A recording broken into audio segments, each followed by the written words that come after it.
चलो जी, कोई बात नहीं विशाखा, पीजीबीपी में एंजॉय करो, आप टेंशन ना ही लेने का।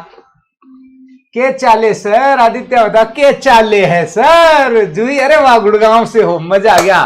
फिर तो आप हरियाणवी सिखाना मन ने, ठीक है? हरियाणवी सीखनी है मन ने। ओके जूही, चलो जी आ जाओ, शुरू करते हैं। Now income under the head PGBP, under the head PGBP. Yes, बताओ। आज तुम्हें बहुत ही इंटरेस्टिंग चीज बताने वाला हूं, मजा आएगा आज तुम्हें। आज क्या है कि मैंने हार्ड ड्राइव में हमेशा लाना भूल जाता था, आज मैं हार्ड ड्राइव लगाऊंगा अभी और तुम्हें कुछ नया बताऊंगा, ठीक है? चलो जी, यस, आ जाओ। Income under the head PGBP, कब कोई इनकम पीजीबीपी हेड में टैक्सेबल होगी? सबसे पहले मुझे सेक्शन बताओ। Section, section, hello section. अरे तुम्हें आवाज तो बराबर आ रही है ना? हाँ जी, yes. Section 28 two, section 28 two 44 DB. Very good, right. चलो जी, किस तरीके से ये कैलकुलेट होती है आपकी पीजीबीपी का इनकम? पीजीबीपी का इनकम कैसे कैलकुलेट होता है? चलो जी बताओ, पीजीबीपी का इनकम कैसे कैलकुलेट होता है? सर सेक्शन 28 इनकम, आपको पीछे आवाज तो नहीं आ रही बैकग्राउंड की? बैकग्राउंड वॉइस तो नहीं आ रही है कोई? आपको कंफर्टेबल है सुनने में? कोई इश्यू तो नहीं आ रहा? प्लीज बता देना मुझे। देखो, इनकम ले लेंगे अपन सेक्शन 28 का। सेक्शन 28 की इनकम में से हम एक्सपेंसेस लेस कर देंगे 30 से 36, ठीक है ना? सॉरी 30 से 36 क्या, 30 से 37, 30 से 37 के एक्सपेंडिचर अपन लेस कर देंगे, ठीक है ना? तो 28 की इनकम में से 30 से 37 एक्सपेंडिचर लेस करने के बाद जो बचेगा that will be your PGBP का इनकम। और यहां पर क्या होगा? आपका रेस्ट्रिक्शन हो जाएगा section 40 to 43 B. Section 40 to 43 B, ये आपका रेस्ट्रिक्शन यहां पर आ जाएगा, ठीक है? Yes, okay. हाँ, बस वो मैं थोड़ा सोच रहा हूँ कि बैकग्राउंड वॉइस से तुम्हें इंपैक्ट ना हो रहा हो कोई चीज का, इसलिए मैंने पूछा। चलो फिर ठीक है। चलो जी, अभी अपन ने शुरू कर लिया था सर सेक्शन 28। सेक्शन 28 क्या बताता है? Income under the head PGBP. Yes, फटाफट से बता दो क्या क्या है income under the head PGBP. 40, yes, subject to restriction of 40, 40A, 43B। Very good, yes. Income under the head PGBP, बताइए। आपको बैकग्राउंड वॉइस का इंपैक्ट ना आए, बस मेरे को यही लग रहा है। पहला, सर अगर बिजनेस या प्रोफेशन की कोई भी इनकम है तो वो यहाँ पर आपके लिए टैक्सेबल हो जाएगी।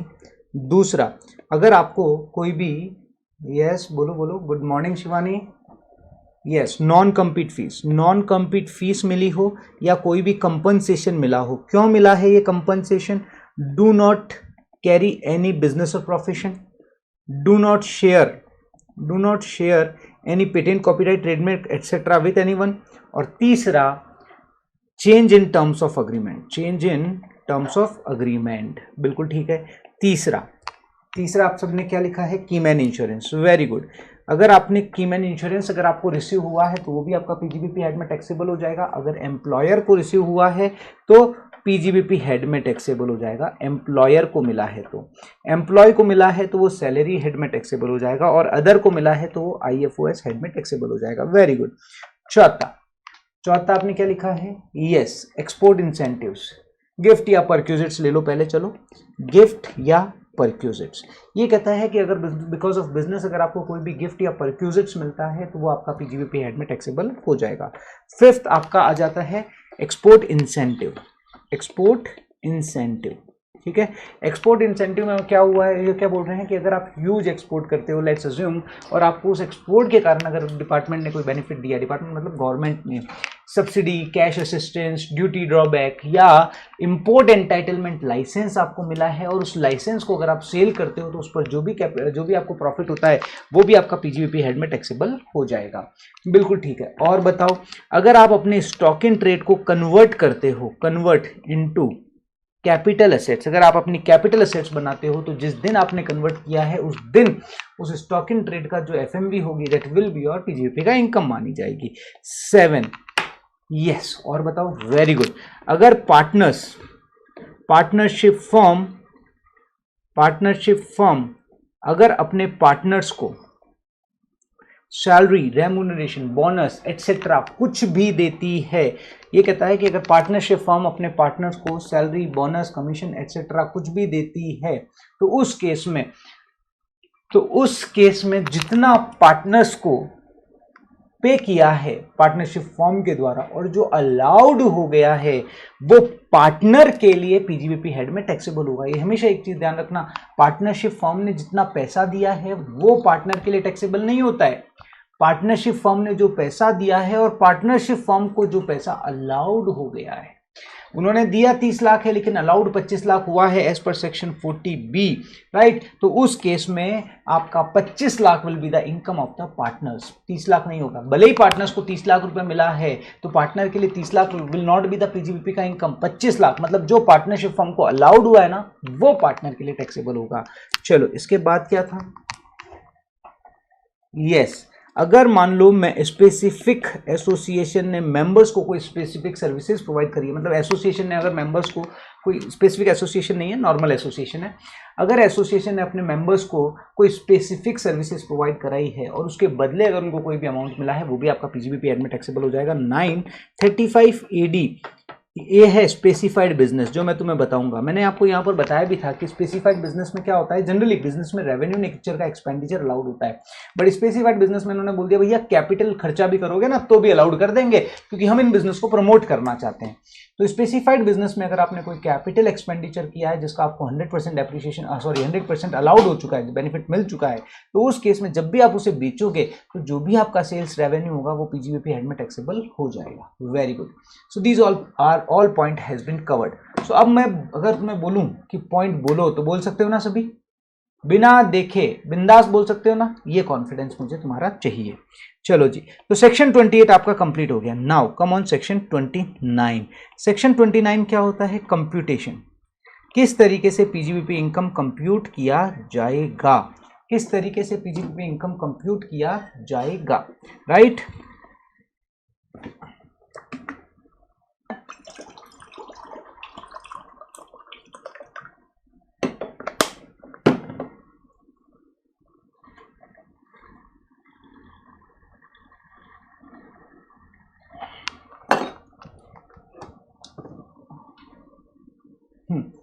किस तरीके से आपका पीजीबीपी इनकम कंप्यूट किया जाएगा? तो हमने क्या देखा था, सबसे पहले इनकम ले लेंगे 28 और 41 की, उसमें से हम क्या करेंगे, खर्चे लेस कर देंगे 30 से 37 के, with restriction of 40 to 43B।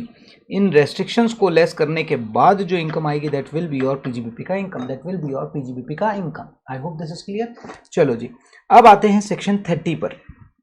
Section 30, अब हम आते हैं एक्सपेंसेस पार्ट पर। तो मैंने आपको बताया था कि बिजनेस को चलाने के लिए आपको क्या क्या चाहिए, आपने बोला था सर इंफ्रा चाहिए, इंफ्रा। चलो जी, सेक्शन 30 रिलेटेड टू, बताओ सेक्शन 30, आपको मेरी आवाज तो आ रही ना बराबर से? यस आ रही है। हाँ जी बताओ, सेक्शन 30 बिल्डिंग। अगर आपने बिल्डिंग के लिए कोई भी खर्चा किया हो, यस, तो सेक्शन 30 में आपको बेनिफिट मिल जाएगा। Expenditure should be the revenue nature का expenditure, not the capital nature का एक्सपेंडिचर। और सेक्शन 31 में क्या आ जाता है, सेक्शन 31 में क्या आ जाता है? Very good, building, perfect. Section 31 में क्या आ जाता है?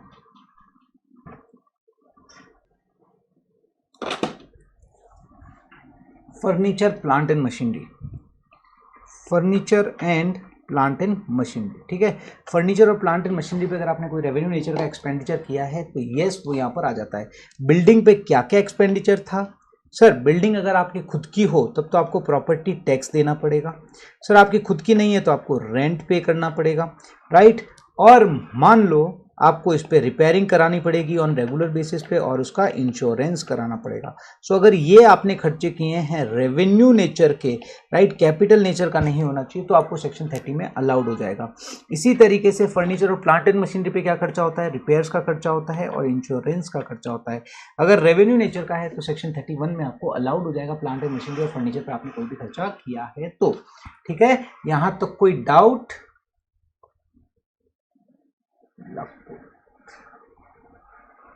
यस, क्या भरत, समझा नहीं मैं, ये क्या है? लकुड, ये क्या होता है? I don't know. चलो जी, यहां तक आपको समझ में आ गया। फिर हमारी बात हुई थी कि सर रेवेन्यू नेचर का खर्चा तो अलाउड हो गया, सर हमने कैपिटल नेचर का खर्चा कर दिया, हमने तो असेट्स खरीद ली, सर क्या होगा फिर? बताओ सर, मैंने तो असेट्स खरीद ली, मैंने तो कैपिटल एक्सपेंडिचर कर दिया, सर क्या होगा?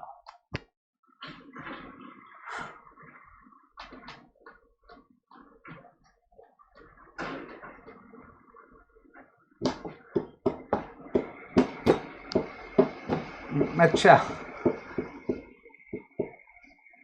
एक मिनट। हाँ,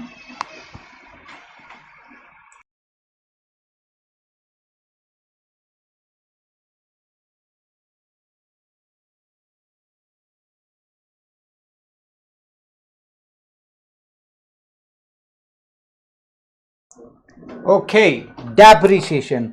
अगर आपने कैपिटल नेचर का एक्सपेंडिचर किया है तो डेप्रिसिएशन, ये कहां पर बताया हुआ है? सेक्शन 32 में बताया हुआ है, डेप्रिसिएशन का बेनिफिट मिल जाएगा। चलो, कोई मुझे बताएगा डेप्रिसिएशन का बेनिफिट कब मिलता है?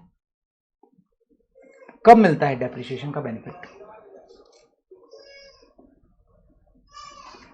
डेप्रिसिएशन का बेनिफिट मिल जाएगा। यस सर, डेप्रिसिएशन का बेनिफिट मिल जाएगा, लेकिन कब मिलेगा आपको डेप्रिसिएशन का बेनिफिट? क्या हर केस में ले लें डेप्रिसिएशन का बेनिफिट? नहीं सर, तीन चीजें हैं।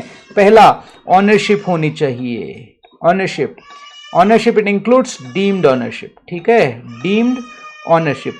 प्लस आप उस एसेट्स को अपने बिजनेस में यूज कर रहे हो, बिजनेस में यूज कर रहे हो, प्लस पुट टू यूज हो गया हो, ठीक है ना, पुट टू यूज हो गया हो। अगर ये तीनों कंडीशन पूरी होती है तो ही सर आपको डेप्रिसिएशन का बेनिफिट मिलेगा, अदरवाइज आपको डेप्रिसिएशन का बेनिफिट नहीं मिलेगा।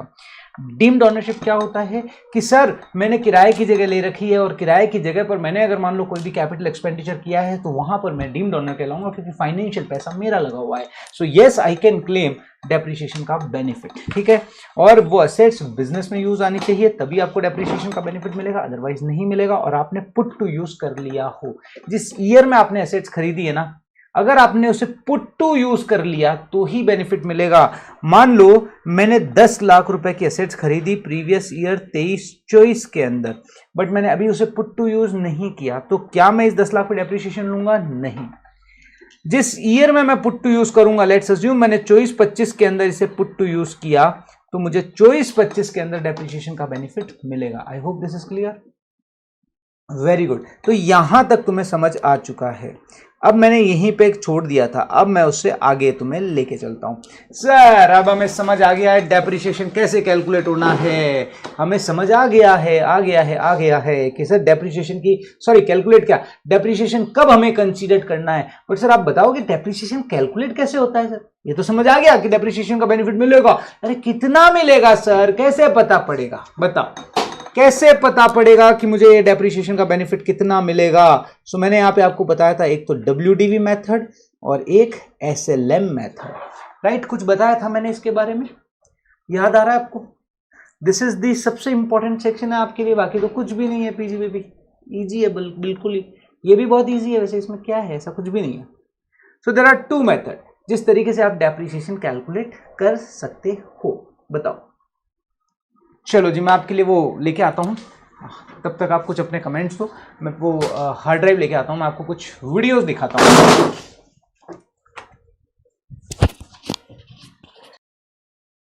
यस, SLM तो बिल्कुल सही है, SLM for power generating units, ठीक है। तो अभी चलो एक वीडियो दिखाते हैं, उस वीडियो से आपको और अच्छा लगेगा।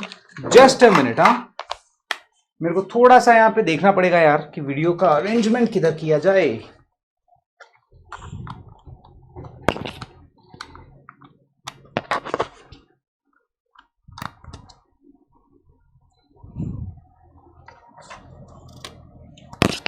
भाई अगर कुछ थोड़ा सा, अगर मान लो कोई किधर जाएगा ये video?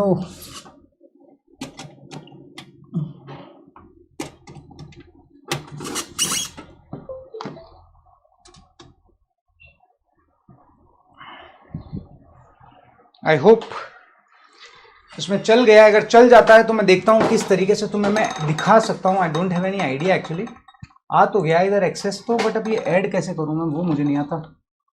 Audio record, black magic device, background, power generation units, yes आप सही बोल रहे हो। वो वीडियो कैसे दिखाऊं यार,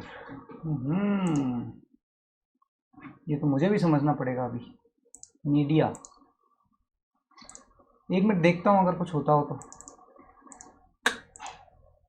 नहीं समझ आ रहा है मुझे, एक मिनट रुकना, अगर ट्राई करता हूँ, अगर चल जाए तो ठीक है। मीडिया में आया हूँ मैं।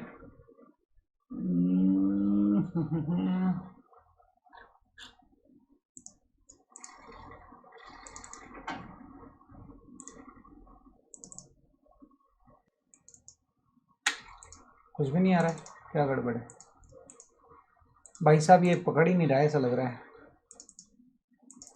कुछ भी नहीं आ रहा है, मेरे को लग रहा है शायद मुझे वापस देखना पड़ेगा, ये समझ नहीं आ रहा है यहाँ से क्या होगा। बट कोई बात नहीं, कल के सेशन में मैं दिखाऊंगा तुम्हें किस तरीके से होता है, ताकि मैं भी एक बार इसका सेटअप करके प्रॉपर रखूंगा। आज मैं आपको वीडियो नहीं दिखा पा रहा हूँ, अदरवाइज मैं आपको पावर जनरेटिंग यूनिट सबके बारे में बहुत डिटेल में, वो जो मेरा वीडियो कंसेप्ट है उसके अकॉर्डिंग आप पूरा पीजीबीपी आपको कराने वाला हूँ। कोई बात नहीं, आज नहीं हो रहा तो नहीं सही, ठीक है। चलो, तो यहाँ पर मैंने आपको क्या बताया था कि SLM और WDV। SLM के केस में क्या होता है, SLM, this option only available to power generating unit, ठीक है ना। पावर जनरेटिंग यूनिट मतलब पावर जनरेटिंग यूनिट जो पावर जनरेट करती है ना। जैसे अगर आपको आइडिया है कोई पावर जनरेशन वाली कंपनीज के बारे में, मैं आपको एक्चुअली वो बकायदा वो पूरी कंपनी का वीडियो दिखाता जो पावर जनरेट करती है, मतलब ताकि तुम एनालाइज कर सको कि पावर जनरेटिंग मतलब क्या। कोई आइडिया है क्या तुम्हें पावर जनरेटिंग यूनिट्स के बारे में, जो पावर जनरेट करती है, मतलब जो इलेक्ट्रिसिटी और ये बनाती है, कोई ऐसी कंपनी का नाम बताओगे मुझे?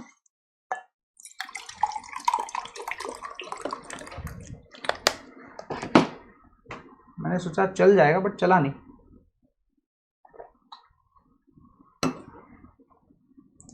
ये मुझे समझना ही पड़ेगा यार। ये तुम्हें इसमें कोई इशू तो नहीं आ रहा ना, स्क्रीन बराबर दिख रही है ना। NTPC है, सुजलॉन है, ठीक है ना, जो पावर जनरेट करते हैं, ठीक है। सो वो पावर जनरेटिंग यूनिट अगर है, अगर वो पावर जनरेटिंग यूनिट है, यस, भेल, okay, heavy electrics limited, right, so they are generating power, ठीक है। सो अगर वो पावर जनरेटिंग ऑर्गेनाइजेशन है, जैसे आपने लिखा NTPC, भेल, ठीक है ना, तो these are the power generating, Suzlon energy, है ना। तो ये क्या है कि ये क्या करते हैं, पावर जनरेट करते हैं। तो वो ऑर्गेनाइजेशन जो पावर जनरेट कर रही है, राइट, जो पावर जनरेट कर रही है, उनके पास ऑप्शन होता है कि अगर मान लो वो चाहे तो WDV ऑप्ट करे, चाहे तो SLM ऑप्ट करे, सिर्फ और सिर्फ उनके पास ऑप्शन होता है पावर जनरेटिंग यूनिट के पास। सर बाकी जो पावर जनरेटिंग यूनिट नहीं है, मान लो जो मैन्युफैक्चरिंग है, जैसे आपका बिजनेस है या कोई प्रोफेशन है, तो सर उनके पास ऑप्शन नहीं है क्या सर SLM का? नहीं, उनके पास ऑप्शन नहीं है, उनको तो बाय डिफॉल्ट यही ऑप्ट करना पड़ेगा, ठीक है। तो यहाँ पर आपको क्लैरिटी होनी चाहिए कि SLM के केस में सिर्फ और सिर्फ पावर जनरेटिंग यूनिट के पास ऑप्शन है कि वो आइदर WDV जा सकते हैं या SLM ऑप्ट कर सकते हैं। जनरली ऐसे पावर जनरेटिंग यूनिट भी करती है तो WDV ही ऑप्ट है, जनरली 99% ऑर्गेनाइजेशन WDV ही ऑप्ट करती है। कोई रेयर ऑर्गेनाइजेशन होगी जो SLM ऑप्ट करती है, राइट, क्योंकि पूरा मार्केट में WDV ऑप्ट किया जाता है। तो एक स्टैंडर्ड मेंटेन करने के लिए सभी क्या करते हैं, WDV ही मेंटेन करते हैं। But you have to be मतलब केयरफुल कि यस, SLM में पावर जनरेटिंग यूनिट के पास ऑप्शन है, चाहे तो वो WDV में जाए या SLM में जाए, ठीक है। अब आता है सर SLM में डेप्रिसिएशन कैसे कैलकुलेट किया जाता है। देखो भाई, जो भी एसेट्स की वैल्यू है, एसेट्स की value upon number of years, number of life, number of years, life उसके कितने साल की है। मान लो आपने कोई एसेट्स खरीदी 50 लाख रुपए की और उसकी वैल्यू है 10 साल, ठीक है ना, 10 ईयर्स, तो हर साल आपको क्या मिलेगा, 5 लाख, स्ट्रेट लाइन मेथड, हर साल आपको 5 लाख 5 लाख 5 लाख का डेप्रिसिएशन मिल जाएगा। बट अगर WDV में अगर आप डेप्रिसिएशन कैलकुलेट करते हो तो सर किस तरीके से डेप्रिसिएशन कैलकुलेट किया जाएगा, अभी हम क्या देख रहे हैं सर, अभी हम देख रहे हैं सेक्शन 32। सेक्शन 32 में आपने बताया था कि अगर आप कैपिटल एक्सपेंडिचर करते हो तो हमें डेप्रिसिएशन का बेनिफिट मिल जाएगा, पूरा का पूरा कैपिटल एक्सपेंडिचर आपका P&L में अलाउड नहीं होगा, आपको डेप्रिसिएशन का बेनिफिट मिल जाएगा। अच्छा, तो सर कैसे मिलेगा डेप्रिसिएशन का बेनिफिट, कैसे मिलेगा सर डेप्रिसिएशन का बेनिफिट? तो आप क्या बोलोगे, सर पहले तो चेक करूंगा मेथड कौन सा है, WDV है या SLM है। SLM में तो बिल्कुल आसान है सर, 50 लाख की एसेट्स खरीदी तो क्या पूरा 50 लाख P&L में आ जाएगा? नहीं भाई, इस पे जो डेप्रिसिएशन बनता है वो आ जाएगा। कितना बनता है? अपॉन उसकी लाइफ। तो सर हर साल का 5 लाख रुपए का डेप्रिसिएशन बनता है पर ईयर। बस ये P&L में 5 लाख रुपए हर साल दिखा देंगे। सिंपल है सर, इसमें क्या सोचना। वेरी गुड, चलो ये तो बहुत आसान है। सर WDV में अगर हमने डेप्रिसिएशन कैसे कैलकुलेट किया जाएगा, तो मैंने आपको क्या बताया था, WDV में आपको डेप्रिसिएशन अगर कैलकुलेट करना है तो ब्लॉक ऑफ असेट्स के बेसिस पे कैलकुलेट करना पड़ेगा। सर ये क्या होता है समझाता हूं, देखो सबसे पहले मैं इसमें रेट्स बताऊंगा, बट एक बार आपको बता देता हूं WDV होता क्या। पहले WDV तो आपको पता है ये क्या है। मान लो 10 लाख की असेट्स खरीदी, ठीक है, असेट्स परचेज करी 10 लाख रुपए की, ठीक है। अब मैं बोलता हूं सर इस पे मेरे को 10% डेप्रिसिएशन चार्ज करना है, रिटर्न डाउन वैल्यू मेथड। तो पता है आपको रिटर्न डाउन वैल्यू मेथड के बारे में पता है, अकाउंटिंग वाला जो रिटर्न डाउन वैल्यू मेथड है वो तो आपको पता होगा ही, राइट। उसमें क्या होता है, फर्स्ट ईयर का डेप्रिसिएशन कितना, 10 लाख का 10%, 10 लाख का 10% कितना हो गया, 1 लाख रुपए। तो ये 9 लाख रुपए आ गए। ये क्या हो गई आपकी WDV आ गई, क्लोजिंग WDV। फिर अगले साल उस पर डेप्रिसिएशन लगाना है आपको। सेकेंड ईयर का डेप्रिसिएशन किस पे लगेगा, कोई बताएगा मुझे WDV में? अब सेकेंड ईयर का डेप्रिसिएशन किस पे लगेगा? हाँ जी बोलो।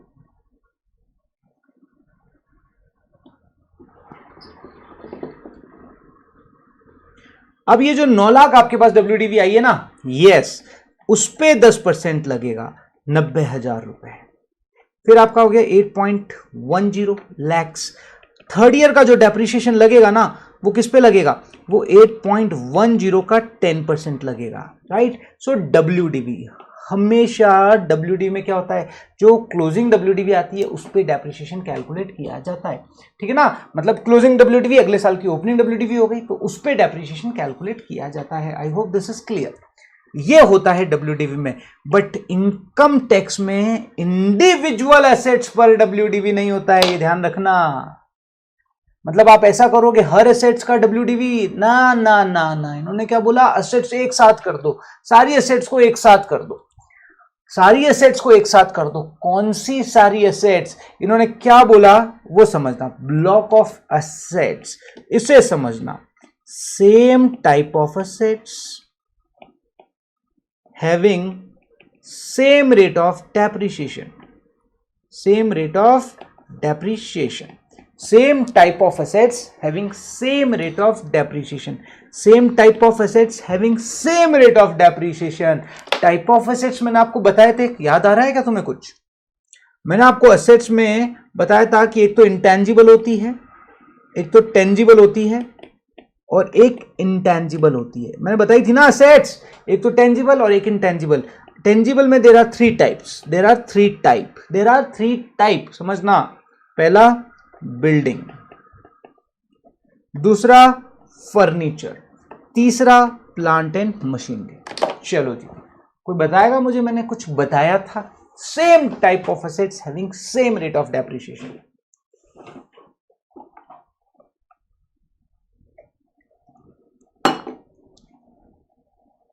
राइट। अच्छा मैंने यहीं तक छोड़ा था, करेक्ट। तो अब समझना, सेम टाइप मतलब ये कहता है कि बिल्डिंग की अगर कोई एसेट्स है तो उनको एक साथ ले लो, बट सारी एक साथ मत ले लेना। Same rate of depreciation.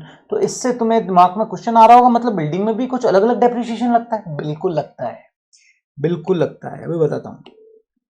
अगर आपकी रेजिडेंशियल बिल्डिंग है तो 5% डेप्रिसिएशन लगता है। अगर आपकी अदर देन रेजिडेंशियल जैसे ऑफिस बिल्डिंग हो गई, गोडाउन हो गया, राइट, उन पे क्या लगता है, उन पे 10% डेप्रिसिएशन लगता है। अब इन सारी वीडियोस थी, आज मेरे को आपको उस वीडियो से बताना था यार, वो पता नहीं चल क्यों नहीं रही है, नहीं तो मैं आप उसी से बताता। आईपैड में चला के बताता हूँ, चलो कुछ जुगाड़ तो करते हैं, मजा आएगा तुम्हें समझने में, डेप्रिसिएशन को समझने में मजा आएगा। आईपैड लेके, आईपैड क्या रे, मेरा वो लेके आता हूँ, क्या बोलते हैं, लैपटॉप, उससे समझाता हूँ, मजा आएगा आपको, राइट। तो पूरा कनेक्ट कर पाओगे चीजों को। Residential building 5%, other than residential building मतलब क्या हो गया, ऑफिस, गोडाउन, ये सारी चीजें वो यहां पर आ गया। और ये बोलता है टेम्परेरी स्ट्रक्चर, अगर कोई टेम्परेरी स्ट्रक्चर है, राइट, अगर कोई टेम्परेरी स्ट्रक्चर मैं लेके आता हूं, ठीक है, तुम क्या करना, जब तक तुम्हें क्या करूं, तुम्हें कहां इंगेज करूं, कुछ तो इजी इंगेज करूं तुम्हें थोड़ा सा। क्या पूछा जाए तुमसे, ऐसी कौन सी चीज पूछी जाए जिसका तुम आंसर निकालो और मैं तब तक वो लेके आता हूं। अभी करते हैं थोड़ी सी देर में तुम्हें इंगेज। ये समझ आ रहा है, टेम्परेरी स्ट्रक्चर अगर है तो 40%, तो 40% रेट ऑफ डेप्रिसिएशन लगता है। सर बिल्डिंग में same type of assets but अलग अलग रेट है, तो ये बोलता है कि अगर आपके पास वो बिल्डिंग जिनका 5% रेट हो तो उनको एक साथ कर दो, जिनका 10% रेट हो तो उनको एक साथ कर दो, और जिसका 40% हो उनको एक साथ कर दो, ठीक है।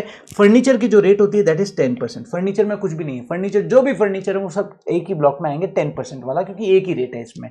प्लांट एंड मशीनरी में आप जाओगे तो जनरली इनकी बाय डिफॉल्ट रेट होती है 15%, लेकिन कुछ केसेस में इन्होंने बोला है अगर मान लो मोटर कार है, मोटर कार जो हायर बिजनेस में यूज आ रही है, ठीक है ना, तो वहां पर क्या है 30% की डेप्रिसिएशन रेट है, ठीक है ना, जो हायर बिजनेस में रेट आ रही है। बट अगर हायर बिजनेस में यूज नहीं आ रही है तो उस पर 15% की रेट है, ठीक है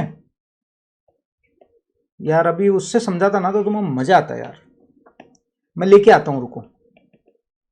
हायर बिजनेस में यूज आ रही है तो रेट है 30%। हायर बिजनेस क्या होता है, जैसे ये ओला के अंदर जो गाड़ियां चलती है ना वो हायर बिजनेस हो गई, ठीक है ना। ओला के अंदर जो गाड़ियां चलती है ना, अगर ओला कोई गाड़ी खरीदता है तो वो बोलेगा motor car for the purpose of hire business. जैसे नीता ट्रेवल्स है, वो बसेस खरीदता है, क्यों, उसे चलानी है बिजनेस के अंदर, हायर हायर परचेज, ठीक है ना, सॉरी हायर परचेज नहीं, हायर बिजनेस, मतलब वो उस पे चलाते हैं, बसों को किराए पे चलाते हैं ना, किराए पे मतलब क्या बोल सकते हैं यार, मतलब इसका बिजनेस मॉडल ही है बसें चलाना, गाड़ियां चलाना, right, that is the business model. तो अगर आप अपने बिजनेस के लिए, हायर बिजनेस के लिए ले रहे हो तो 30% मिलेगा, अदरवाइज जनरल में ले रहे हो तो 15% का डेप्रिसिएशन ही आपको मिलता है, ठीक है। चलो मैं लेके आता हूं एक बार, तब तक तुम्हें एक काम देता हूं, मुझे बताओ, एक कैलकुलेशन देता हूं, चलो तुम्हें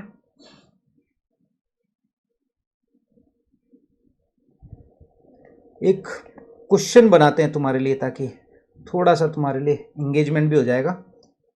5,05,00,000 की तुम्हारी इनकम है, ठीक है। इट इंक्लूड्स, थोड़ा सा कंफ्यूज करता हूं तुम्हें आज, इट इंक्लूड्स 111 ए की इनकम 2 करोड़ रुपए, 112 ए की इनकम 2 करोड़ रुपए। कैलकुलेट, इस पे दो चीजें आ गई है, कैलकुलेट टैक्स। चलो मैं जब तक वो सेटअप करता हूं तब तक तुम ये सॉल्यूशन करो। चलो जी, अब मैं आपको दिखाता हूं, आई थिंक टेलीग्राम पे आ गया होगा।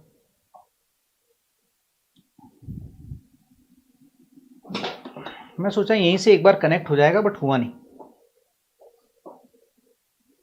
चलो एक वीडियो दिखाता हूं जब तक वो आ जाएगा। कल से मैं सारी चीजें सेट रखूंगा ताकि आपको मजा आएगा।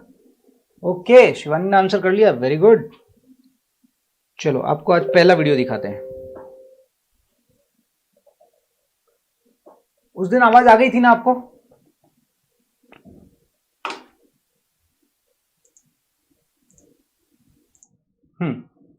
अब देखो, अभी मैं आपको क्या बोल रहा था, सबसे पहले अपन ने जो शुरू किया था बिजनेस को, आपको क्या चाहिए समझो यहां से।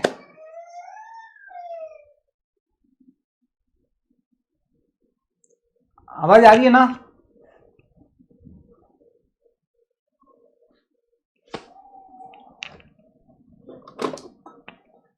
आवाज आ रही है, नहीं आ रही है? मेरे को लग नहीं रहा आपको आवाज आ रही है। नो, छोड़ो छोड़ो छोड़ो, कल ही देखूंगा यार मैं, मेरे को नहीं होगा ये सेटअप, समझ नहीं आ रहा मुझे क्या यार, शिट। मेरी प्लानिंग थी आज तुम्हें इस तरीके से पढ़ाना, अब जो है वो है, कोई बात नहीं, छोड़ो। I am not going in this manner, अपना देसी तरीके से पढ़ते हैं अभी तो। कल बताऊंगा ये सारी चीजें वापस से, कोई नहीं, कल बताऊंगा। There are lot of videos in PGBP, शुरुआत करेंगे, मेरा पहला शुरुआत करेंगे कल, सारा बताऊंगा मैं आपको, ठीक है। ये आपने कैलकुलेट कर लिया? हेलो,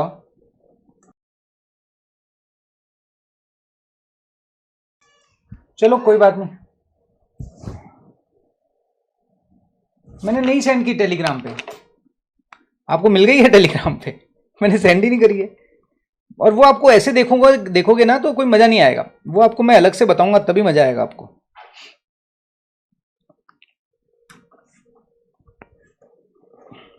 चलो कोई बात नहीं, कोई इशू नहीं है। चलो अब मैं आपको क्या समझा रहा था असेट्स के बारे में, ठीक है। चलो नहीं, मैं सेंड कर ही नहीं सकता टेलीग्राम पे यार, पॉसिबल ही नहीं है उसको टेलीग्राम पे सेंड करना, ठीक है। That is a part of the session only, और टेलीग्राम पे सेंड कर भी दूंगा so you will not gate वो इंटरेस्ट जो आना चाहिए, बट कोई बात नहीं, I will cover all the thing tomorrow. अभी मैं आपको जो समझा रहा हूँ वो समझते जाओ, कोई इशू नहीं है, ठीक है। तो मैंने क्या बोला था कि ब्लॉक ऑफ एसेट्स के बेसिस पे WDV कैलकुलेट किया जाता है, same type of assets having same rate of depreciation. तो मैंने आपको बिल्डिंग में बताया था कि there are two type of assets, एक तो टेंजिबल, एक है इंटेंजिबल। इंटेंजिबल पे आपका जो डेप्रिसिएशन रेट होता है दैट विल बी 25%, और टेंजिबल पे जो होता है बिल्डिंग, फर्नीचर और प्लांट एंड मशीनरी। तो बिल्डिंग पे आपका क्या होता है, रेजिडेंशियल बिल्डिंग है तो 5% होता है, अदर देन रेजिडेंशियल है तो 10% होता है, और टेम्परेरी स्ट्रक्चर है तो 40% होता है, ठीक है। फिर मैंने आपको यहां बताया था प्लांट एंड मशीनरी की जो बाय डिफॉल्ट रेट है that is 15%, by default rate है 15%, बट कुछ असेट्स के केस में जो रेट है दैट इज अलग अलग होती है। जैसे मोटर कार के केस में हमने क्या देखा, अगर हायर बिजनेस में है तो 30% है, और अदर देन हायर बिजनेस में है तो 15%। फिर आता है शिप, शिप के केस में है 20%, ठीक है। एयरक्राफ्ट के केस में है 40%। पॉल्यूशन कंट्रोल इक्विपमेंट, ठीक है ना, पॉल्यूशन कंट्रोल इक्विपमेंट्स यहां पर है आपकी 40%। बुक्स भी आपके प्लांट एंड मशीनरी में आती है, इन पे भी है 40%। और ऑयल वेल्स की जो मशीनरी होती है वो एक्सट्रैक्शन, ऑयल वेल्स क्या होते हैं, समुद्र में जो अपन निकालते हैं ना पेट्रोलियम, तो उसके ऑयल वेल्स होते हैं, यहां पर है 15%, ठीक है। So these are the rate, इन्होंने क्या बोला है। और जनरल, ये बोलता है जनरल जो बाय डिफॉल्ट रेट होती है दैट इज 15%, बट कुछ केसेस में rates of depreciation are given, ठीक है। जैसे बुक्स है तो वहां पर 40% है, पॉल्यूशन कंट्रोल इक्विपमेंट है 40% है, एयरक्राफ्ट है 40% है, शिप है 20% है, मोटर कार है तो जनरली मोटर कार अगर आप बिजनेस में यूज ले रहे हो तो 15% है, बट अगर आपका बिजनेस ही हायर बिजनेस है जहां पर आप गाड़ियां चलाते हो, किराए पे देते हो, राइट, तो उस केस में जो आपका डेप्रिसिएशन रेट होगा दैट विल बी 30%। यहां पर एक चीज ध्यान रखना, हर्षिता का भी आंसर आ गया है, आयुषी का भी आंसर आ गया है, बट आई विल चेक कि यार डिफरेंस क्यों आ रहा है। लास्ट में मैं इस क्वेश्चन को चेक करूंगा, ठीक है। लास्ट में we will see that question कि इसका आंसर क्या होगा एट द एंड, ठीक है। चलो जी, या मैं करके भेजूंगा, वो बता दूंगा जो भी। अभी पहले अपन ये वाला पोर्शन अपना कंप्लीट करते हैं। तो अभी मैंने आपको यहां पर अब चीज को समझो, same type of assets having same rate of depreciation. अब मैंने बोला कि this is foundation, this is inter and this is final, foundation, inter और फाइनल, ठीक है। फाउंडेशन के जो भी 50% वाले बच्चे हैं, जिनके 50% मार्क्स आए हैं वो अलग आ जाओ, जिनके 60% मार्क्स आए हैं वो अलग आ जाओ, जिनके 70% मार्क्स आए हैं वो अलग आ जाओ, जिनके 80% मार्क्स आए हैं उनके अलग आ जाओ। मैंने क्या करा, फाउंडेशन में जो भी सेम टाइप के बच्चे हैं वो अलग अलग आ जाओ, 50% वाले अलग आ जाओ, 60% वाले अलग आ जाओ, 70% वाले अलग आ जाओ, ठीक है। फिर मैंने बोला भैया इंटर में जो 50% वाले अलग आ जाओ, 60% वाले अलग आ जाओ, 70% वाले अलग आ जाओ, और फाइनल में भी सेम इसी तरीके से बोला, ठीक है। तो same type of assets having same rate of depreciation, right? तो फाउंडेशन में 50%, मैंने बोला भाई फाउंडेशन में क्या बोला, 50% वाले बच्चे अलग आ जाना, तो ऐसा मत करना कि 50 वाले इंटर के साथ 50% वाले बच्चे और इंटर वाले 50% वाले बच्चे और फाइनल के 50% वाले बच्चे एक आ जाओ, क्योंकि तीनों का नॉलेज लेवल अलग अलग है, तो आप तीनों एक साथ नहीं आ सकते। तो इन्होंने यहां पर क्या समझाया है, same type of assets having same rate of depreciation, उनका अलग अलग ब्लॉक बना लो। तो फर्नीचर के अंदर अगर 5% वाली एसेट्स है तो उनका अलग ब्लॉक बन जाएगा, 10% वाली है तो अलग ब्लॉक बन जाएगा। इसी तरीके से प्लांट एंड मशीनरी में अगर कोई 15% वाली है तो उनका अलग बनेगा, 20% वाली है तो उनका अलग बनेगा, बट जिनका 15% रेट है उनको एक साथ कर दो प्लांट एंड मशीनरी के अंदर। Same type of assets having same rate of depreciation, आपको इस तरीके से ब्लॉक डेवलप करना है। I hope this is clear. So मैं यहां पर अभी आपसे कुछ ब्लॉक्स बनवाऊंगा, कैलकुलेशन करवाऊंगा, देखते हैं। 98,66,402 total tax after cess, okay, देखते हैं नीलाजीत, वेरी गुड। आपको ये बात समझ में आई जो अभी मैंने बताया आपको? Same type of assets having same rate of depreciation. आपको ब्लॉक ऑफ एसेट्स कंसेप्ट पे जाना होता है, ब्लॉक ऑफ एसेट्स। WDV में जब आप डेप्रिसिएशन कैलकुलेट करते हो तो ये क्या बोलता है, पहले उन एसेट्स को सेम एक साथ कर दो जो सेम टाइप ऑफ एसेट्स है having same rate of depreciation, same type की है और जिनका सेम रेट ऑफ डेप्रिसिएशन है, उनको अलग अलग कर दो। आई होप दिस इज क्लियर। ये समझ आया क्या? ये आपको समझना है, देन आपका कहीं कोई इशू आना नहीं है। Block of assets concept is should be clear, ठीक है। अब मैं एक तुम्हें एग्जांपल देता हूं, मुझे बताना क्या करोगे तुम। फर्नीचर 10 लाख का, इसकी ओपनिंग WDV है 10 लाख की, ठीक है। मशीनरी, फर्नीचर की रेट ऑफ डेप्रिसिएशन क्या है 10%, मशीनरी की रेट ऑफ डेप्रिसिएशन क्या है 15%, ओपनिंग WDV, ठीक है ना। ये है 5 लाख का। फिर एक मशीनरी, आपकी मशीनरी जो प्लांट एंड मशीनरी कैटेगरी में आती है बट वो 30% की है, उसका ओपनिंग WDV है मान लो आपका 2 लाख रुपए। 10% ऑफिस बिल्डिंग, ऑफिस बिल्डिंग, ठीक है, इसका ओपनिंग WDV आपको गिवन है। ये रेट मैं यहाँ लिखता नहीं हूं, यहाँ लिखूंगा ना तो तुम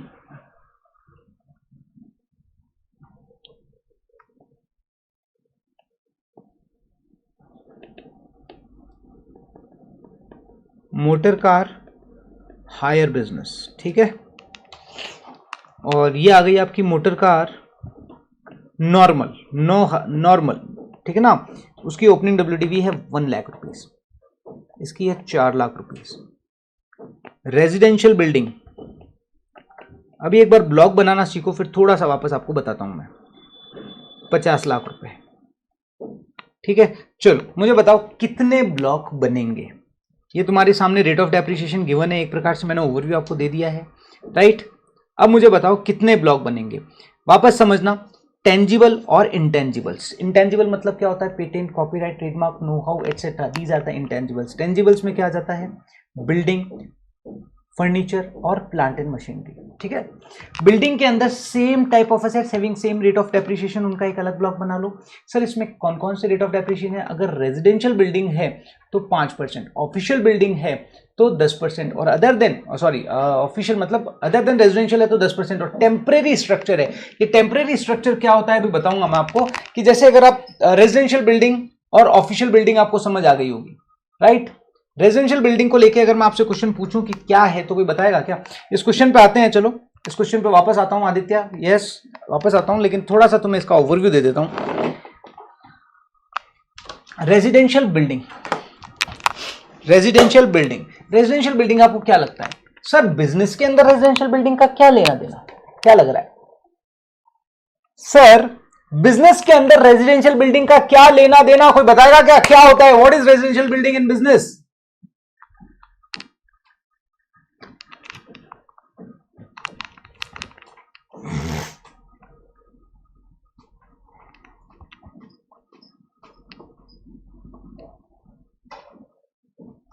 बताओ जी, बिजनेस में रेजिडेंशियल बिल्डिंग मतलब क्या? कोई बताओ बताओ बताओ। वो वीडियो दिखाता ना तो तुम्हें और अच्छा लगता, बट ठीक है आज वीडियो नहीं दिखा पा रहा हूं मैं आपको, दैट्स द एक इश्यू हो गया मेरे इधर। मैं चेक करता हूं आज कैसे सेटअप करेंगे इस वीडियोस का। वीडियो दिखाता ना तो आपको पूरी क्लैरिटी मिल जाती यार। Building for employees, very good Aditya. Residential building मतलब क्या पता है कि बिजनेस के अंदर ना कभी कभी ऑर्गेनाइजेशन क्या करती है, अपने एम्प्लॉयज की रहने के लिए व्यवस्था करती है। जैसे अगर मैं आपको एग्जांपल बताऊं कि ड्यूरिंग मेरी आर्टिकलशिप में हम रिलायंस की ऑडिट किया करते थे, रिलायंस इंडस्ट्रीज जामनगर। हम क्या करते थे, जामनगर हमें वो रखते कहाँ थे, वो हमें रखते थे उनकी टाउनशिप के अंदर। उन्होंने क्या एक बहुत बड़ी टाउनशिप बना रखी थी, जहां उनकी फैक्ट्री थी वहां से अराउंड 5-7 किलोमीटर उनकी टाउनशिप हुआ करती थी, उसके थोड़ा सा दूर 5-7 किलोमीटर या 10 किलोमीटर का डिस्टेंस मान लो, वहां उनकी क्या हुआ करती थी, टाउनशिप हुआ करती थी। तो उस टाउनशिप में हमें वो रखते थे, उनके एम्प्लॉयज भी वहीं रहते थे। वो क्यों उन्होंने वो टाउनशिप बनाई थी? वो टाउनशिप इसलिए बनाई थी ताकि वो शहर से चल के आएगा, 2 घंटे तो उसे आने जाने में लग जाएंगे भैया, उसकी प्रोडक्टिविटी लॉस होगी। तो हम क्या करते हैं, एम्प्लॉय के रहने की व्यवस्था कर देते हैं, दैट इज रेजिडेंशियल बिल्डिंग, ताकि क्या हो, फटाफट से हमारे ऑफिस पे आए और ऑफिस से वापस घर चले जाए, तो उनकी प्रोडक्टिविटी का लॉस ना हो। तो अगर मान लो एम्प्लॉय के रहने के लिए, वो एम्प्लॉय के रहने के लिए वो क्या काम है, बिजनेस की प्रोडक्टिविटी, बिजनेस से कनेक्टेड है, तो this residential building will be the part of the business, right. So अगर एम्प्लॉय के रहने के लिए अगर आप कोई भी रेजिडेंशियल बिल्डिंग बनाते हो ना, so this will be come under the category of residential building. वहां पर 5% का रेट ऑफ डेप्रिसिएशन होगा। रेजिडेंशियल बिल्डिंग के अलावा अगर कोई भी बिल्डिंग है तो वो ऑफिशियल बिल्डिंग में आ जाएगी। ऑफिशियल मतलब आपका गोडाउन हो गया, आपका ऑफिस हो गया, या एनी अदर कोई भी चीज हो गई, तो वो सारी ऑफिशियल बिल्डिंग में आ गई, तो 10% आ जाएगा। और अगर टेम्परेरी स्ट्रक्चर बनाते हो, टेम्परेरी स्ट्रक्चर मतलब क्या, जैसे अपन देखो ये रोड्स वगैरह, हाईवेज वगैरह प्रोजेक्ट्स बनते हैं, ठीक है ना, यस, ये रोड्स वगैरह हाईवे प्रोजेक्ट्स बनते हैं। मान लो बॉम्बे पुणे हाईवे बन रहा है। अब बॉम्बे पुणे हाईवे बन रहा है, तो जो लेबर वहां पे काम करती है हाईवे पे, उनको क्या रोज बॉम्बे से बुलाया जाएगा, पुणे से बुलाया जाएगा, बोले हाईवे बन रहा है आओ, सुबह सुबह रोज बुलाएंगे, आओ आओ भाई फटाफट आओ? नहीं, उनके लिए जहां पर कंस्ट्रक्शन चल रहा है, जहां पर काम चल रहा है, वहीं पर उनके एक टेम्परेरी स्ट्रक्चर बना दिया जाता है। तो वो जो टेम्परेरी स्ट्रक्चर होता है ना, और जैसे ही वो वहां का काम कंप्लीट हुआ उसे डिमोलिश कर दिया जाता है, दूसरी जगह बना दिया जाता है। These are the temporary structure. तो टेम्परेरी स्ट्रक्चर पे जो आपको बेनिफिट मिलता है, that will be the 40%, that will be the 40%, ठीक है ना। अब मेरे पास क्या है, वो सारी चीजें हैं, बट आज मैं तुम्हें शो नहीं कर पा रहा हूं, कल शो करूंगा। आज थोड़ी उसे अरेंज करता हूं प्रॉपर, कैसे दिखते हैं मैं चेक करता हूं अपने टेक्निकल टीम से, ठीक है ना। फिर आपको कल से ये थोड़ा प्रॉपर दिखाऊंगा, ताकि आपको ये चीज़ अच्छा लगे, क्योंकि मैं ऑलमोस्ट आपको इसी तरीके से कराने वाला हूँ। ये जो बड़े चैप्टर्स हैं ना, आपको एंटरटेनिंग अंदाज में कराने वाला हूँ, ताकि आपको कंसेप्ट बहुत मजबूत हो जाए। आज मेरा यही प्लान था, बट शायद यहाँ पे कुछ टेक्निकल मेरे को इतना समझ नहीं आ रहा है कि कैसे कनेक्ट होगा, बट ठीक है, टेक्निकल टीम से चेक करके विल डू। ये समझ आया आपको, ठीक है। तो अगर मान लो आपका रेट ऑफ डेप्रिसिएशन क्या हो जाएगा, आपको याद करने की वैसे कोई ज़्यादा जरूरत नहीं है, ऐसा कोई लोड लेने की जरूरत नहीं है, बट ऑटोमेटिकली आपको चीज़ें याद हो जाएगी। असेट्स के अंदर हमने उसे 2 पार्ट में सेग्रीगेट कर दिया, टेंजिबल और एक हो गया इंटेंजिबल। टेंजिबल में मैंने आपको क्या बोला कि एक बिल्डिंग, फर्नीचर और प्लांट एंड मशीनरी। तो बिल्डिंग के अंदर जो भी सेम टाइप ऑफ असेट्स है उनको अलग कर दो। रेजिडेंशियल बिल्डिंग है 5% वाली, तो उनका एक अलग ब्लॉक बना दो। अदर देन रेजिडेंशियल है तो 10% उनका अलग ब्लॉक बना दो। टेम्परेरी स्ट्रक्चर है उनका अलग ब्लॉक बना दो। ये चीज ध्यान रखना, ऐसा मत करना कि 10% और 10% फर्नीचर का एक अलग ब्लॉक बना दिया जाए। No, same type of assets having same rate of depreciation, उनका अलग ब्लॉक बनेगा। अब अगर कोई फर्नीचर एंड फिक्सचर्स है, फर्नीचर ये जो फिटिंग्स वगैरह आती है वो भी फर्नीचर एंड फिक्सचर्स के अंदर आता है, तो उनका 10% का एक अलग ब्लॉक बन जाएगा, ठीक है। कभी भी रेजिडेंशियल का 10% के साथ मर्ज मत करने ना, कि भाई दोनों की रेट 10% है अपन तो मर्ज कर देते हैं, ऐसा नहीं होगा, अलग अलग बनेगा। Same type of assets having same rate of depreciation, right. Plant and machinery की जो बाय डिफॉल्ट रेट होती है वो होती है 15%, लेकिन अगर कुछ स्पेसिफिक प्लांट एंड मशीनरी है, जैसे मोटर कार हो गया, मोटर कार हायर बिजनेस में है तो 30% है, अदरवाइज 15% है, ठीक है। शिप 20% है, एयरक्राफ्ट 40% है, बुक्स 40% है, computer and computer related accessories, वो भी लिख देता हूं, कंप्यूटर एंड रिलेटेड एसेसरीज ये भी 40% में आती है, राइट, ये भी 40% में आती है। पॉल्यूशन कंट्रोल इक्विपमेंट्स, राइट, अगर 1/4/2014 के बाद में इंस्टॉल्ड हुआ है तो 40% में आता है, उसके पहले 15% में आता था, ठीक है। बुक्स 40% में आती है, ऑयल वेल्स 15%, राइट। सो इसके बेसिस पे आपको क्या करना है, same type of assets having same rate of depreciation. अगर मान लो 40% की एसेट्स है तो उनका एक अलग ब्लॉक बना दो, 15% की एसेट्स है तो उनका अलग ब्लॉक बना दो, 30% वाली है तो उनका अलग ब्लॉक बना दो, 20% वाली है तो उनका अलग ब्लॉक बना दो। आई होप दिस इज क्लियर। तो ब्लॉक ऑफ एसेट्स कंसेप्ट आपको समझ आ गया क्या, same type of assets having same rate of depreciation. अब बनाओ आप इसका ब्लॉक। अब मुझे ओपनिंग डब्ल्यूडीवी बताओ ब्लॉक की। अब आप मुझे क्या बताओ, बस यही आपको एक अच्छे से आ जाना चाहिए, उसके बाद में आपको कोई प्रॉब्लम नहीं है। तो मुझे आप तो ब्लॉक बनाओ कि सर ब्लॉक 1, ब्लॉक 1, ब्लॉक 2 और ब्लॉक 3 या ब्लॉक 4, जो भी जितने भी ब्लॉक है, ब्लॉक 4, ब्लॉक 5। अब इसका आप रेट ऑफ डेप्रिसिएशन यहां लिख दो, यहां लिख दो, यहां लिख दो और यहां लिख दो। फिर आप मुझे उसका ओपनिंग डब्ल्यूडीवी बताओ।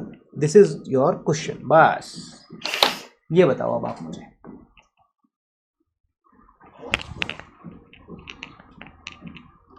हा हा,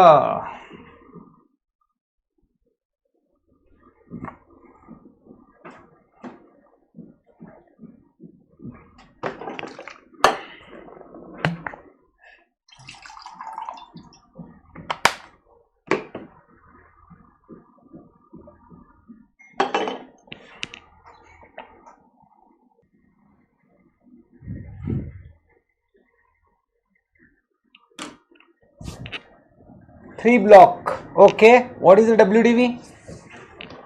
चलो जी बताओ। अब आप बोल रहे हो सर एक ब्लॉक फर्नीचर का बनेगा, फर्नीचर का एक ब्लॉक बनेगा, बिल्कुल सही है। तो पहला ब्लॉक जो आपका बनेगा that is the furniture. Rate of depreciation क्या है? 10%। ओपनिंग WDV क्या हो जाएगी? यही है, इसके साथ में और कोई फर्नीचर है नहीं ना, तो बस ठीक है, फिर 10 लाख उसका ओपनिंग WDV हो जाएगा। चलो ये हो गया आपका। अब आता है मशीनरी, प्लांट एंड मशीनरी। मैंने आपको क्या बोला था, प्लांट एंड मशीनरी जनरल जो रेट होती है दैट इज 15%, ठीक है। मशीनरी हायर बिजनेस, इसकी रेट क्या हो गई? 30%। ऑफिस बिल्डिंग, इसकी रेट क्या हो गई? 10%। मोटर कार नॉर्मल, ये हो गई 15%। रेजिडेंशियल बिल्डिंग, ये हो गई 5%। तो देखो, एक तो अब मोटर कार ये 15%, ये प्लांट एंड मशीनरी की कैटेगरी में है, और ये मोटर कार ये भी प्लांट एंड मशीनरी की कैटेगरी में है, ये भी प्लांट एंड मशीनरी की कैटेगरी में है, ये बिल्डिंग की कैटेगरी में है, और ये बिल्डिंग की कैटेगरी में है। तो अब देखना सभी ने गड़बड़ कर दी है, देखते हैं। तो एक ब्लॉक तो फर्नीचर का बन गया। अब एक plant and machinery, same type of assets having same rate of depreciation, उसका एक अलग ब्लॉक बनेगा। तो 5 लाख और 1 लाख, 6 लाख का एक अलग ब्लॉक बनेगा। प्लांट एंड मशीनरी 15%, 6 लाख का ब्लॉक बन गया, ठीक है। फिर प्लांट एंड मशीनरी 30%, उसका एक अलग ब्लॉक बनेगा। ये कितनी है? 30 लाख, सॉरी 2 लाख, ठीक है, उसका एक अलग ब्लॉक बनेगा, ठीक है। तो ये भी हो गया, ये भी हो गया, ये भी हो गया। अब देखो, ऑफिस बिल्डिंग 10% में आती है और ये 5% में आती है, तो बिल्डिंग का अलग ब्लॉक बनेगा। बिल्डिंग 5% अलग ब्लॉक बनेगा और बिल्डिंग 10% अलग ब्लॉक बनेगा, ठीक है। तो ये 4 लाख और 5 लाख, 5 लाख और 4 लाख। सो टोटल कितने ब्लॉक हो गए? 1 2 3 4 5। तो सबसे पहले तो हमें ब्लॉक बनाना सीखना है, ठीक है ना। Same type of assets having same rate of depreciation. चलो जी और एग्जांपल देता हूं ताकि आपको और प्रैक्टिस हो जाएगी। मैंने आपको क्या बताया था, और एक चीज ध्यान रखना, मैंने आपको यहां पर क्या बताया था कि जो बिल्डिंग नहीं है, जो फर्नीचर नहीं है, वो सब क्या है? वो सब प्लांट एंड मशीनरी है। अब और कोई भी चीज आ जाए, एसी, कंप्यूटर, ठीक है ना, फ्रिज, टीवी, सब क्या है? सब प्लांट एंड मशीनरी है। तो जो बिल्डिंग नहीं है, जो फर्नीचर नहीं है, वो सब प्लांट एंड मशीनरी की कैटेगरी में आते हैं। ये चीज ध्यान रखना। चलो जी, मान लो एसी, ओपनिंग WDV कितनी है? 2 लाख रुपए। मशीन, ओपनिंग WDV कितनी है? 1 लाख रुपए। Motor car, hire purchase, hire purchase क्या, हायर बिजनेस 3 लाख रुपए। फर्नीचर 5 लाख रुपए।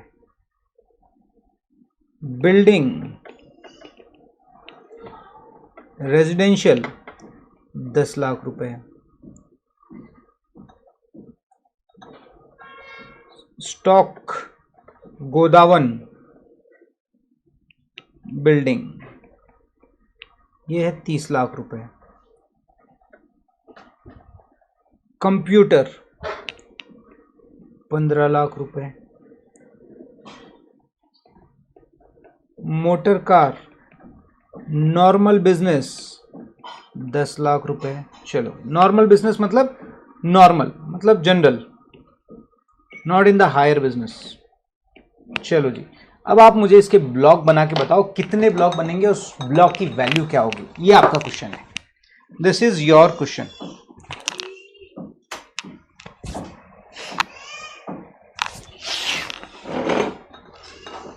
सबसे पहले तो आप लिखो कि इसका टाइप क्या है। सबसे पहले तो आप यहां लिखो टाइप, ताकि आपको एकदम क्लियर हो जाएगा टाइप, और फिर उसका यहां पे आप लिखो रेट ऑफ डेप्रिसिएशन, ठीक है ना, रेट ऑफ डेप्रिसिएशन। फिर आप देखो same type of assets having same rate of depreciation. Type लिखो कि क्या बिल्डिंग है, फर्नीचर है, या प्लांट एंड मशीनरी है। तो आपको टाइप समझ आ जाएगा, और फिर लिखो रेट ऑफ डेप्रिसिएशन क्या है, ठीक है ना। जैसे अब मैं आपको यहां पर बताता हूं, पहले आपके आंसर आ जाए। देन नीलाजीत के आंसर आ गए हैं, 6 block will be there. Okay, देखते हैं।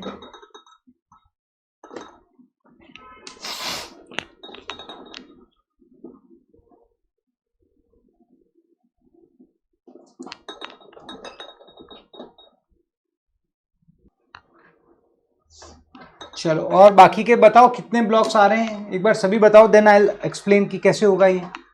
बहुत सिंपल है, सबसे पहले टाइप लिखो। टाइप जैसे एसी, एसी किस कैटेगरी में आता है? एसी आता है प्लांट एंड मशीनरी के अंदर, ठीक है, ऐसा लिखो। ठीक है, अभी एक बार आपकी प्रैक्टिस तो हो जाएगी ना, फिर आपको टाइम नहीं लगेगा, फटाफट से कर लोगे। 5 ब्लॉक आ रहे हैं आदित्य के, हर्षिता के 6 ब्लॉक आ रहे हैं, नीलाजीत के 6 ब्लॉक आ रहे हैं। चलो देखते हैं। मशीनरी, मशीनरी, मशीनरी भी क्या आता है? प्लांट एंड मशीनरी में आती है, plant and machinery. Motor car किस में आता है? प्लांट एंड मशीनरी में आता है, प्लांट एंड मशीनरी में आता है। जो बिल्डिंग नहीं है, जो फर्नीचर नहीं है, वो सब प्लांट एंड मशीनरी है, ध्यान रखना। फर्नीचर किस में आता है? फर्नीचर के अंदर आता है। बिल्डिंग किस में आता है? बिल्डिंग में आता है। स्टॉक गोडाउन बिल्डिंग, बिल्डिंग में आता है। कंप्यूटर प्लांट एंड मशीनरी में आ जाएगा। Motor car plant and machinery में आ जाएगा। अब रेट ऑफ डेप्रिसिएशन, एसी मैंने क्या बोला था? अनटिल एंड अनलेस स्पेसिफिकली ना कहा गया हो, बाय डिफॉल्ट रेट क्या होती है? 15%, ठीक है ना। अगर स्पेसिफिकली मतलब मोटर कार हायर बिजनेस में है तो 30% की रेट है, ठीक है। कंप्यूटर है 40% की रेट है।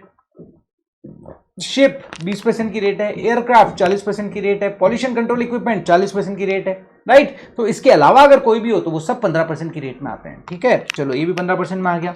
मशीनरी जनरल है, 15% में आ गया। मोटर कार हायर बिजनेस तो 30% की रेट में आ गया, ठीक है।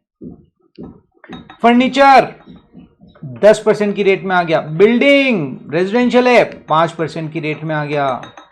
Stock godown 10%, computer 40%, motor car normal है तो ये 15%।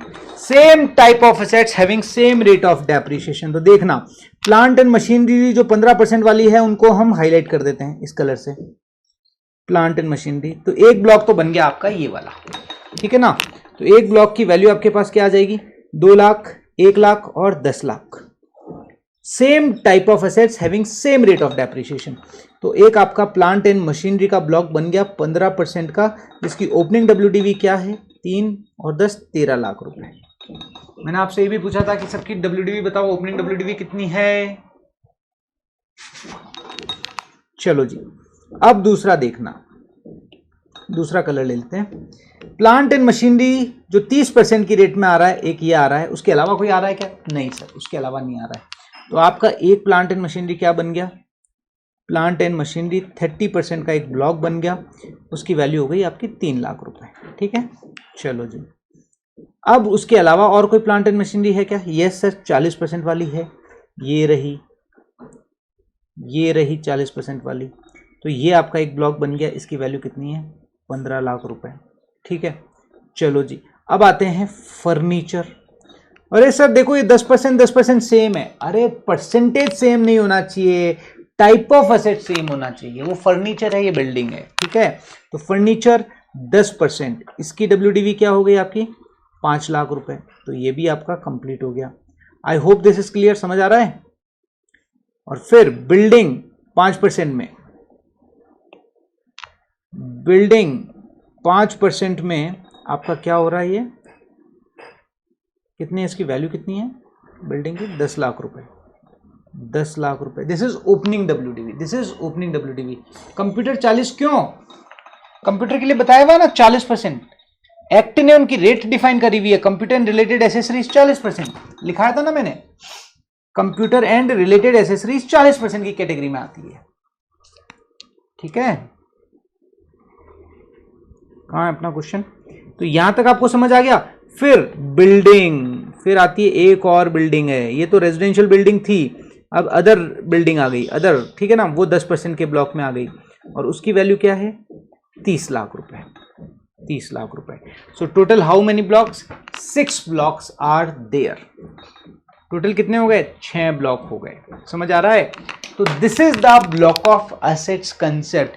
Same type of assets having same rate of depreciation, उनका एक अलग ब्लॉक बना लो, फिर डेप्रिसिएशन कैलकुलेट करो। इंडिविजुअली डेप्रिसिएशन कैलकुलेट करने की जरूरत नहीं है डब्ल्यूडीवी में। एसएलएम में यस आपको इंडिविजुअल डेप्रिसिएशन कैलकुलेट करना पड़ेगा, राइट, जो भी उसकी कॉस्ट है into number of years, sorry upon number of years. तो आपका क्या हो जाएगा एसएलएम, स्ट्रेट लाइन मेथड, और वो ऑप्शन होता है सिर्फ और सिर्फ पावर जनरेटिंग यूनिट्स के पास में, राइट। अगर पावर जनरेटिंग यूनिट है तो वो क्या करेंगे, जो भी उनकी कॉस्ट है उसको नंबर ऑफ ईयर्स में डिवाइड कर देंगे और हर साल डेप्रिसिएशन मिल जाएगा इंडिविजुअल एसेट्स पर।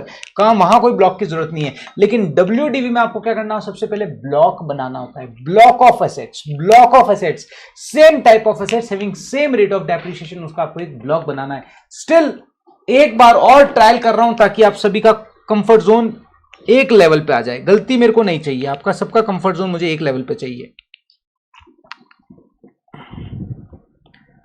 Temporary structure,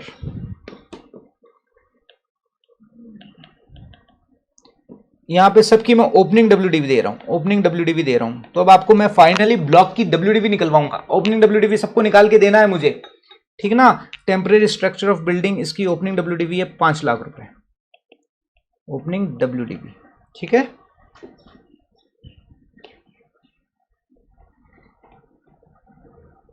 machinery,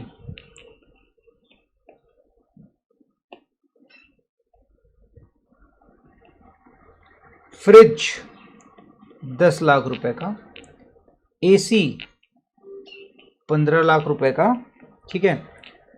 TV 5 lakh रुपए का, building, office building 100 lakh rupees का, रेजिडेंशियल बिल्डिंग 150 लाख रुपीस का, कंप्यूटर, मैंने क्या बोला था, कंप्यूटर एंड रिलेटेड एसेसरीज। तो कंप्यूटर एंड रिलेटेड एसेसरीज में क्या आ जाता है, सीपीयू, माउस, कीबोर्ड, ये जो कनेक्टेड है वो सब, प्रिंटर, ये सब इसी में आ जाते हैं 40% में, ये चीज ध्यान रखना, ठीक है। 40 लाख रुपए।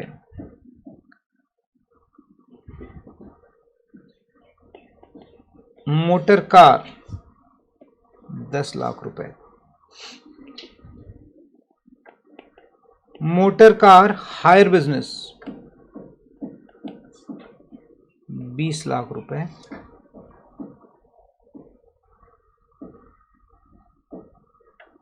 बुक्स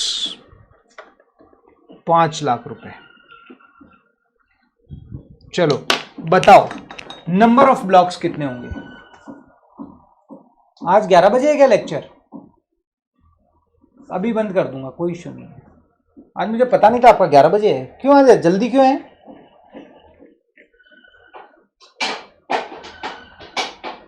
आज बोला क्या सर ने जल्दी लेंगे।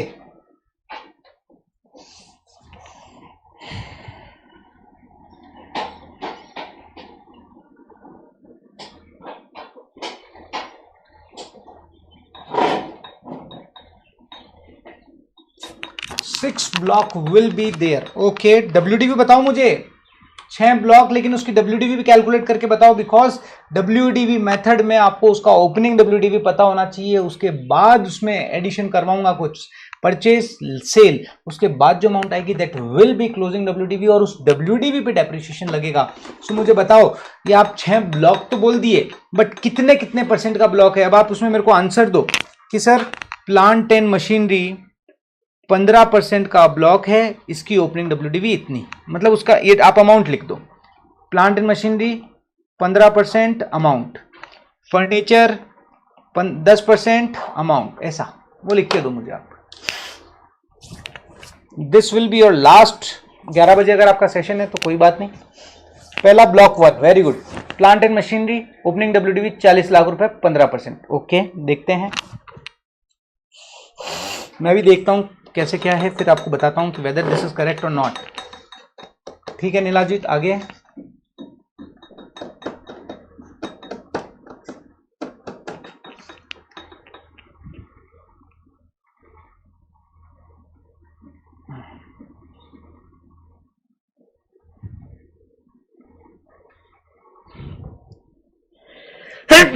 सॉरी,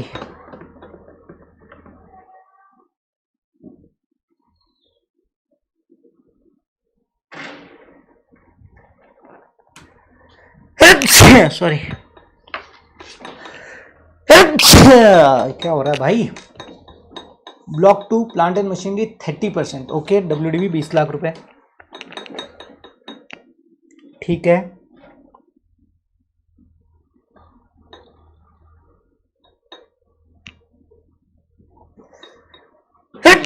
सॉरी,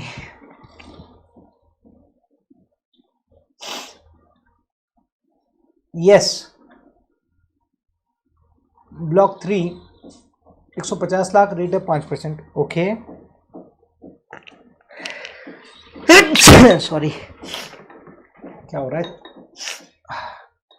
फ्रिज और टीवी पे कितना लगेगा, आयुषी का क्वेश्चन है। आयुषी सुनना मेरी बात को वापस से। मैंने क्या बोला, देरा एक तो सेट्स में होती है टेंजिबल, एक मिनट।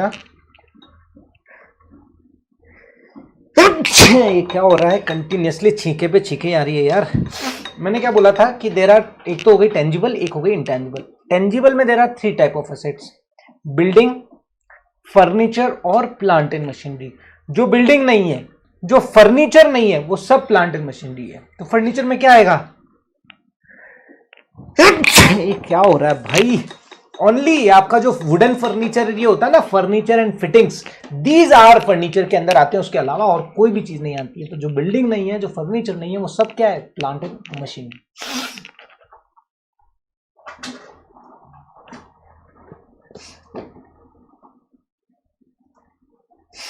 ठीक है नीलाजीत, नीलाजीत का आ रहा है। देखो अब देखते हैं किसका सही है। चलो अब इसको यहां पर मैं बताता हूं आपको।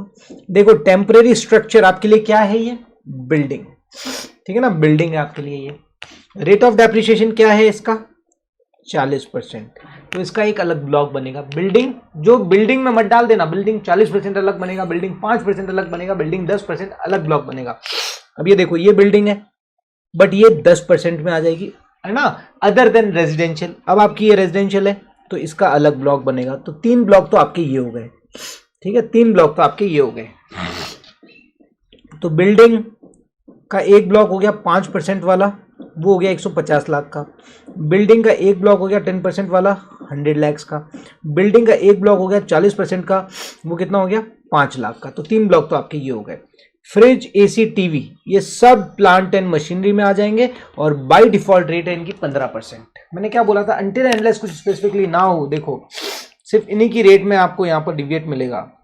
मोटर कार अगर हायर बिजनेस में है तो 30%, शिप है तो 20%, computer 40%, aircraft 40%, pollution control equipment 40%, books 40%, right. इसके अलावा सारे 15% में आते हैं, सारे 15% में आते हैं, ठीक है। तो ये आपका एक प्लांट एंड मशीनरी 15% का ब्लॉक बन गया, ठीक है। अब देखते हैं और भी है क्या कोई। कंप्यूटर, प्लांट एंड मशीनरी 40% का ब्लॉक है ये।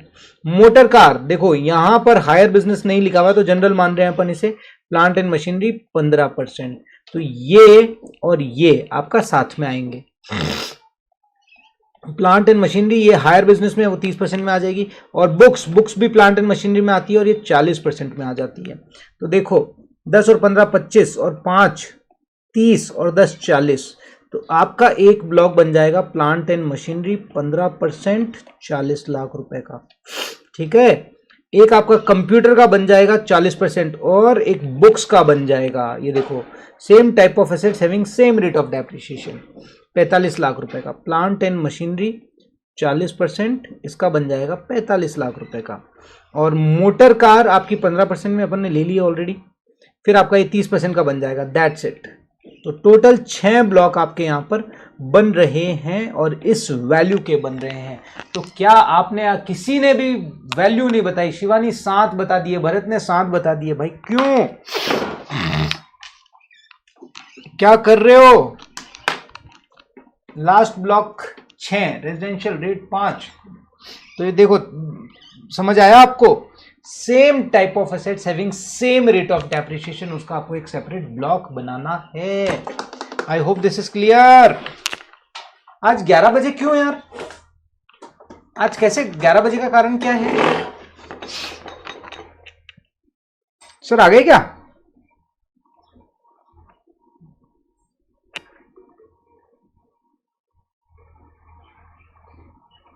एक बार पूछ लेता हूं पवन सर से।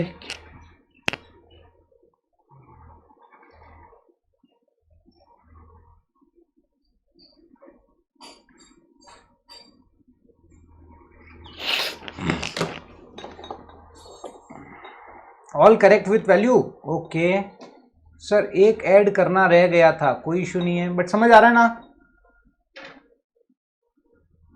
ओह अच्छा, सुमिल सर नहीं आए इसलिए। अच्छा अच्छा अच्छा अच्छा अच्छा, तो आगे सर आ गए क्या? अगर सर नहीं आगे आगे हूं तब तो फिर छोड़ देता हूं मैं।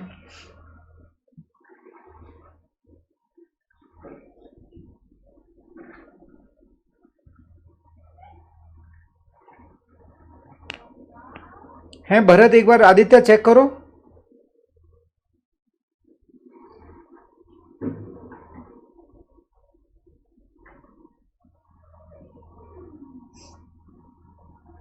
अच्छा अभी नहीं आए क्या?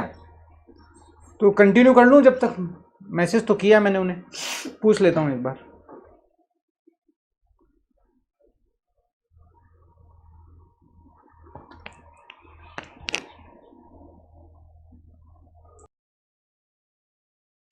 आ रहे हैं भाई सर, आ गए हैं, जस्ट आए हैं, नीचे ही हैं वो, तो आ ही रहे हैं वो। 5 करोड़ का क्वेश्चन का आंसर चलो ये बता देता हूं मैं। देखो अब यहां पर तुम्हारे मार्जिनल रिलीफ का मामला भी आया होगा। देखो 5.05, तो पहला तो मैंने हमेशा आपको बताया था,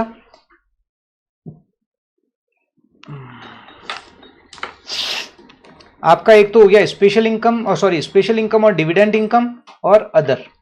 तो अब देखो आपकी कितनी है, 4 करोड़ की इनकम यहां पर है और 1.05 की यहां पर है, ठीक है। तो अब आप देखो यहां पर 4 करोड़ का जो भी टैक्स बनेगा वो निकाल लो, यहां पे वो टैक्स निकाल लो। यहां पे अगर आप बोलेंगे सरचार्ज तो मैक्सिमम 15% से ज्यादा नहीं होगा, और इस केस में क्या होगा, इस केस में क्या होगा, इसमें भी सरचार्ज आपका लगेगा 15% लगेगा। ओल्ड टैक्स रिजीम के अकॉर्डिंग अगर अपन जाते हैं तो अपन ने क्या बोला है कि अगर आपकी 2 करोड़ से 5 करोड़ है तो 25%, 5 करोड़ से ज्यादा है तो 37%, अदरवाइज ऑलवेज 15%। तो यहाँ पे आपका टैक्स क्या लगेगा, ऑलवेज 15%। तो नॉर्मल ए तो आप आराम से कैलकुलेट कर लो, ठीक है, सरचार्ज लगा के। अब आ जाते हैं अपन बी के अंदर। बी के अंदर आप क्या करोगे, बी के अंदर अब आपका क्वेश्चन आता है कि 5 करोड़ से सर स्लाइटली इनकम ज्यादा है, तो पहला तो 5 करोड़ पे टैक्स लगा लिया जाए, टैक्स ऑन 5 CR, ठीक है, प्लस एक्स्ट्रा इनकम। अब ये 5 करोड़ पे टैक्स कैसे लगाओगे, तो यहां पे भी वही मामला आ गया आपका, इसमें आपका स्पेशल इनकम और डिविडेंड इनकम। तो हमेशा जो ये स्पेशल इनकम और डिविडेंड इनकम है ना, इसको आप यहां पर लोगे 4 करोड़, इसको अपन हाई प्रायोरिटी पे लोगे, और फिर आपकी नॉर्मल इनकम कितनी हो गई, 1 करोड़। बस 4 करोड़ पे टैक्स निकालो, उस पर कोई सरचार्ज लगता हो तो लगा लो, 1 करोड़ पे टैक्स निकालो और उस पर कोई सरचार्ज लगता हो तो लगा लो, और फिर आप देखो एक्स्ट्रा इनकम वाला इंपैक्ट। यहां से आपको एकदम क्लियर हो जाएगा कि विच इज बेनिफिशियल। मैं आपको बता देता हूं, आपको यहां कोई रिबेट सॉरी कोई रिलीफ नहीं मिलेगी, कोई रिलीफ नहीं मिलेगी। कौन सी WDV गलत है? कोई काउंटिंग गलत हुई हो तो बताओ ना प्लीज। अरे भाई काउंटिंग गलत है क्या मेरे, कोई WDV की? देखो 5% टेम्परेरी स्ट्रक्चर, अरे हाँ, यस यस यस, नहीं यार गलत क्यों है, टेम्परेरी स्ट्रक्चर देखो ये आ गया, ये मैंने यहां पे ले लिया, ठीक है। फ्रिज AC 10, 15 और 25 और 30, ये 30 लाख तो 15% में आ गए, और ये 10, 40 लाख 15% में आ गए, ये भी सही है, तो ये भी पूरा हो गया, और ये मोटर कार भी हो गई, ठीक है। फिर बिल्डिंग ऑफिस की 10% में है, तो ये बिल्डिंग ऑफिस की 10% में आ गई, ये भी पूरा आ गया, 100 लाख रुपए, ठीक है। रेजिडेंशियल बिल्डिंग 5% में 150 लाख, ये भी पूरा आ गया। क्या गड़बड़ है शिवानी, बताएंगे प्लीज, कोई कहीं डाउट लग रहा हो तो बताओ प्लीज। कंप्यूटर 40% में आ जाएगा आपका, 40 लाख रुपए, और बुक्स ये भी 40% में आ गई, तो ये 45 लाख रुपए, सही तो है, क्या प्रॉब्लम है। Motor car hire business 20 lakh रुपए, क्या प्रॉब्लम क्या है शिवानी? नहीं सही है, एकदम परफेक्ट है। आदित्य 40% वाले में क्या इश्यू आ गया, ये ना 40%, एक तो ये है और एक ये है, तो 40 + 5 45 लाख रुपए, और मैंने भी तो वही लिखा है, और भी है क्या 40% में, बस यही तो है। ये ऊपर जो 40 है वो तो टेम्परेरी स्ट्रक्चर ऑफ बिल्डिंग है, वो यहां थोड़ी आएगा। बिल्डिंग 105 लाख होगा क्या, काई को? 105 लाख क्यों होगा भाई नीलाजीत? बिल्डिंग में 3 कैटेगरी हो गई ना, टेम्परेरी स्ट्रक्चर एक अलग कैटेगरी है 40%, ऑफिस बिल्डिंग अलग स्ट्रक्चर है, रेजिडेंशियल बिल्डिंग अलग है। मैंने आपको बिल्डिंग में बताया था, याद करो, ये रहा। Residential building 5%, other than residential 10%, temporary structure 40%। तो मैंने वहां लिखाया था ना टेम्परेरी स्ट्रक्चर। तो सब बराबर है ना भाई, क्या करते हो? राइट। तो अब आपका जो ये 5 करोड़ वाला क्वेश्चन है वो भी मैं आपको सॉल्व करवा ही देता हूं। 5 करोड़ 5 लाख, आपको कुछ नहीं करना है। आपको जो मैंने तरीका बताया ना, आप उससे कैलकुलेट करके देखो। आपका a, if a is greater than b, लेकिन इसमें ए ग्रेटर देन बी नहीं आएगा, ठीक है ना, ए ग्रेटर देन बी नहीं आएगा, ठीक है। तो आप नॉर्मल तरीके से कैलकुलेट करो, आराम से आपका सॉल्यूशन हो जाएगा, ठीक है ना। 111 ए 112 ए निकाल लोगे ये, या मैं बताऊं? इसका आंसर चलो मैं आपको भेज दूंगा, सर आ गए होंगे अभी, ठीक है ना, अभी मैं आपको सॉल्व करके भेज दूंगा, ठीक है। चलो ज्वाइन करो आप, और कल अपन वापस स्टार्ट करते हैं।